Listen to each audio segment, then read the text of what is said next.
Bismillahirrahmanirrahim. Saygılı Müslümanlar, aziz kardeşlerim. Beklediğimiz 11 ayın sultanı Ramazan ayına kavuşmaktayız. Bugün Arife günüdür. Hazırlıktır yarınki Ramazan ayımıza. Yarın Allah nasip etse temsile kalkılacak ve orazamız başlayacak. Bütün Ukrayna ve bütün İslam aleminin Müslümanları için, bütün İslam alemi için Ramazan ayı yarın başlamaktadır. Aziz müminler, bizler için Müslüman olduğumuzdan bugüne kadar şükürler olsun ki Rabbimizin bize verdiği böyle bir mübarek, bereket, rahmet, mağfiret ayıdır Ramazan ayı.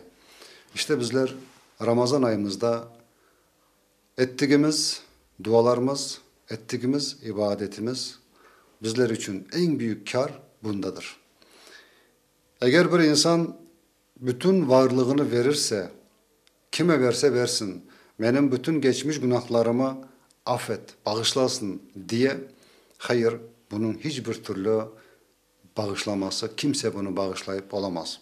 Ama Peygamber Efendimiz hadis-i şerifinde bizlere bunu bildirmektedir. Men sâme Ramazâne imânen vehdîseben ufîrâ lehu mâ teqaddeme min zembihi. Hadis-i şerifin manası bu.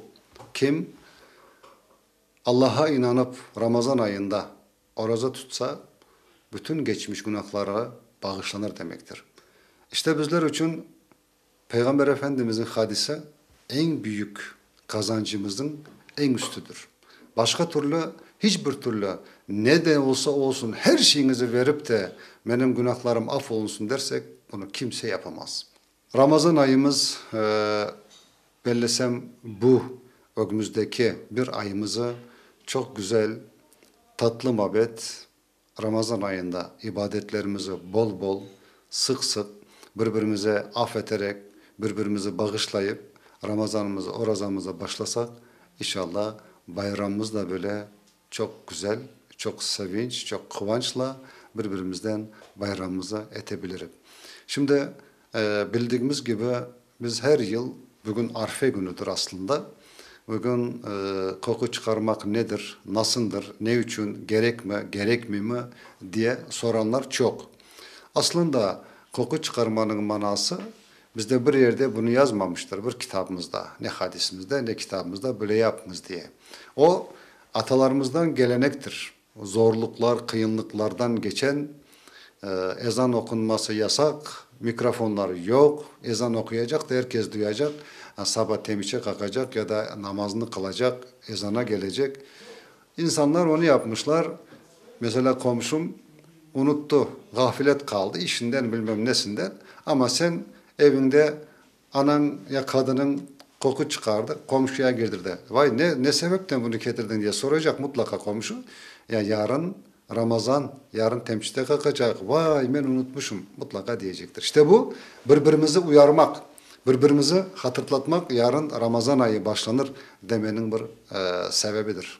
Onun için burada hiçbir türlü yasak ya da olur ya da olmaz diyen bir kelime olmasın. Kimse de tereddüt etmesin. Onu yapabilirler. Bütün Müslümanlara aranızdaki olan davalar, aranızdaki olan anlaşmamazlıklara son koyunuz. Yarın Ramazan'ın ilk günüdür. Orazamızı zevk, şevk ve sevgi içinde ibadetimizi yapmamız gerek. Bol bol dualarımız, namazlarımız, teravihlerimiz inşallah Allah da bizim ettiklerimizi kabul makbul eylesin. Ve bayramımıza da böyle sevinçle, kıvançla bayramımızı geçirmek Allah bizlere nasip eylesin. Hayırlı Ramazanlar olsun ya.